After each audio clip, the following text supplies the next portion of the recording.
नमस्कार सर्वांना, माझ्या यूट्यूब चॅनलमध्ये तुम्हा सर्वांचे खूप मनापासून स्वागत आहे. तर आज आपण या ठिकाणी शेवग्यापासून एक अगदी चविष्ट असं सूप बनवणार आहोत. तर व्हिडिओ शेवटपर्यंत नक्की पहा आणि व्हिडिओ थोडा जरी आवडल्यास एक लाईक नक्की करा. तर पहा, या ठिकाणी मी 2-4 शेवगा घेतलेल्या आहेत. त्या कट करून घेते आता. थोडीशी अशी साल काढून घेतलेली आहे त्याची. पहा, ते 2च शेवगा घेतल्यात मी या ठिकाणी. हे पहा, ते साल असे काढून घेतलेले आहे. साहित्य पाहूया. शेवगा, कांदा घेतलेला एक बारीक कापून, टमॅटो, मीठ, लसूण घेतलेला आहे, आल्याची पेस्ट आणि थोडासा खडा मसाला घेतलेला आहे. पहा, आता कुकरमध्ये आपल्याला फोडणी देणार आहोत. थोडंसं तेल टाकलेलं आहे. पहा, पळी भरून एक छोटी, आणि त्यामध्ये दालचिनी, लवंग आणि तेजपत्ता टाकून घेतलेला आहे. थोडंसं भाजूया त्याला. आणि लसूण घातलेला आहे 7-8 पाकळ्या. तो देखील थोडासा कलर येईपर्यंत आपण त्याला भाजून घेऊया. मी कांदा घालून घेतलेला आहे. एक उभाच कापलेला आहे कांदा. तुमच्या आवडीप्रमाणे तुम्ही कापू शकता कसा पण. कांदा आता थोडासा परतून घेऊया. या ठिकाणी कांदा परतला की त्यामध्ये टमॅटो घालते. 2 टमॅटो घेतले, असे मोठे कट करून टमॅटो घातलेले आहे. आता यामध्ये आलं किसून घेतलं होतं मी. आलं यामध्ये घालते. आल्याने काय तो फ्लेवर छान येतो सूपला. गरम मसाले आपण फक्त फ्लेवरसाठी टाकलेले त्यामध्ये. तर पहा, आता या ठिकाणी शेवगा घातलेला आहे. मिक्स करून घेऊया त्याला. आता यामध्ये मीठ टाकून घेते मी. मीठ टाकून घेतलेलं आहे. त्याला हलवून घेऊया. आणि यामध्ये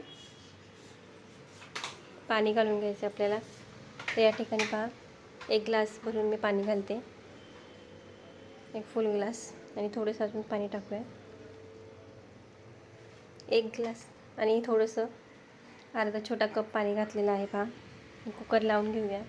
त्याच्या 3-4 शिट्ट्या करून घेऊया आपण. पहा, 3-4 शिट्ट्या होऊन द्यायच्यात. 3-4 शिट्ट्या झाल्या मी तुम्हाला खोलून दाखवते. पहा, छान असं मस्त शिजलेलं आहे. जास्त काळ देखील नाही झाला, त्यामुळे पाणी प्रमाणात टाकायचं आहे. पहा, आता एका चाळणीमध्ये काढून घेते मी. आणि तमालपत्र, दालचिनी आणि लवंग काढून घेऊया. ते फक्त फ्लेवर येण्यासाठी टाकलं होतं मी. तुम्हाला वाटायचं असेल तर वाटू देखील शकता मिक्सरमध्ये. तर हे सर्व मिक्सरच्या भांड्यात वाटून घ्यायचं आहे. पहा, अशा पद्धतीने वाटून झालेलं आहे. तर त्या चाळणीमध्ये आपण पुन्हा ह्याला सर्व चोथा राहील तो बाजूला करून घ्यायचा आपल्याला. पलत्याच्या साहाय्याने मी त्याला हलवून घेते. पहा, अशा पद्धतीने सर्व चोथा आपल्याला बाजूला करून घ्यायचं आहे. जर थंड झालं तर हाताने देखील करू शकता. तर पहा, पूर्ण चोथा असा राहिलेला आहे. हे पहा, सर्व हाताने देखील थंड झाले आहे. एवढा चोथा निघाला. पहा, आता हे साईडला काढून घेऊया आपण. आणि सूप गरम करून घेऊया. आता पहा, सूप तयार झालेला आहे. पहा, एकदम घट्ट आहे, जास्त पातळ देखील नाही आहे. पहा, आता यामध्ये मी ब्रेड फ्राय करून घेतलेले थोडेसे, अगदी थोड्याशा तेलामध्ये. आता या ठिकाणी मी तूप घालते 1 चमचा. जर बटर असेल तर बटर देखील घालू शकता. पहा, थोडीशी काळी मिरी पावडर घातलेली आहे वरून. आणि थोडीशी आमचूर पावडर घातलेली आहे. त्याला हलवून घेऊया आणि एक उकळी काढून घेऊ मस्त.